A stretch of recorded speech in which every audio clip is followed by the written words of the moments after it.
Hi everyone, welcome to my another vlog.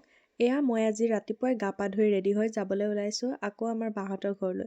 আজি যোৱাৰ কিন্তু এটা বিশেষ কাৰণ আছে। আজি হৈছে সুমেয়াৰ বাৰ্থডে। সুমেয়া মানে মোৰ বা ছোৱালী। তাই মোৰ আটাইকেইটা ভাগিনৰ ভিতৰত চবতকৈ ফেভৰেট। ৰাতিপুৱাই ওলোৱা কাৰণে মই আৰু আম্মা দুইজনী অকলেই লাইন গাড়ীতে যাবলৈ ওলালোঁ। ৰচিদতো যাব গধূলিকৈ। আমি সিহঁতৰ ঘৰ আহি পাই গ'লোহি। সিহঁতৰ পদূলিটো যে ইমান দীঘল, খোজকাঢ়ি আমনিয়ে লাগে। আৰু পদূলিটোৰ দুয়োফালে মটৰ বিলাহী এইবিলাকৰ খেতি কৰি থোৱা আছে। আহিয়ে প্ৰথমতে বাৰ্থডে গাৰ্লক উইচ কৰিলোঁ। আৰু আজিকালি যেতিয়াৰ পৰা ভ্লগ বনোৱা ষ্টাৰ্ট কৰিছোঁ তেতিয়াৰ পৰা ক'ৰবাত গ'লে ফটো ভিডিঅ' লোৱাটো মেণ্ডেটৰী হৈ পৰিছে। তাৰপাছত আকৌ ৰাইচক ল'লোঁ।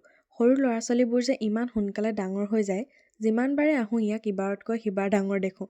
আৰু বাহঁতৰ ঘৰলৈ এভৰি মান্থ এটলিষ্ট এবাৰ হ'লেও অহা হয়েই। তাৰ পৰা মই দিয়া গিফ্টটো তাই অ'পেন কৰি চালে। আছিল পাৰফিউমৰ এটা ছেট। আৰু এইকেইটা মাইল্ড ফ্ৰেগ্ৰেন্সৰ পাৰফিউম হয়, সেইকাৰণে মোৰো খুব ভাল লাগে। আৰু এইকেইটা মই ডেইলি বেচিছত ইউজ কৰোঁ বুলিয়ে ক'ব পাৰি। আৰু তাৰ পাছত তাইৰ লগৰ ছোৱালী দুজনীমানে ঘৰটো চিনি পোৱা নাছিলে, চ' আমি দুজনীয়ে আগবাঢ়ি গ'লোঁ আনিবলৈ। আৰু তাৰ পাছত সুমেয়াৰ কেকো আহি পালে। দেন মই ৰাইচক লৈ বাহিৰলৈ আহিলোঁ। সি যে এতিয়া লাহে লাহে এটা দুটা কথা ক'ব পৰা হৈছে আৰু খোজ কাঢ়িবলৈও পাৰিছে। সৰু ল'ৰা ছোৱালীবিলাকে কথা ক'লে যে শুনিবলৈ ইমান ভাল লাগে। আৰু মই যেতিয়া যাওঁ তাৰ লগতে গোটেই টাইমটো বিজি থাকোঁ। চাওকচোন, সি ইমান ধুনীয়াকৈ খোজ কাঢ়িব পাৰিছে। আহি দেখিলোঁ যে এইফালে তাইৰ কাৰণে অলপ চলপ ডেক'ৰেশ্যন কৰি আছে। আৰু দোৱা কৰা হোৱা পাছত দুপৰীয়া আমি ভাত খাই আছোঁ।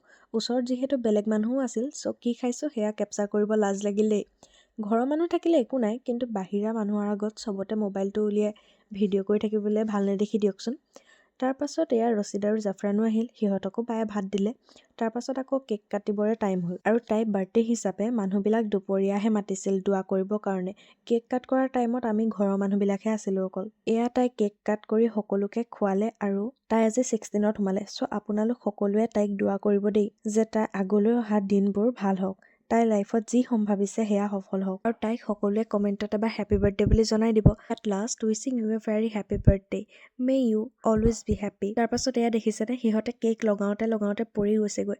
তাৰপাছত আৰু আমি এইবিলাক চব শেষ কৰি উভতি আহিলোঁ। ভিডিঅ'টো শেষৰলৈকে চোৱাৰ কাৰণে thank you so' much. I hope ভিডিঅ'টো চাই ভাল পালে। আকৌ এটা ভিডিঅ' লৈ মই আকৌ আহিম। তেতিয়ালৈকে বাই বাই। আৰু মোৰ চেনেলটো ছাবস্ক্ৰাইব বা ফ'ল' কৰিবলৈ নাপাহৰিব।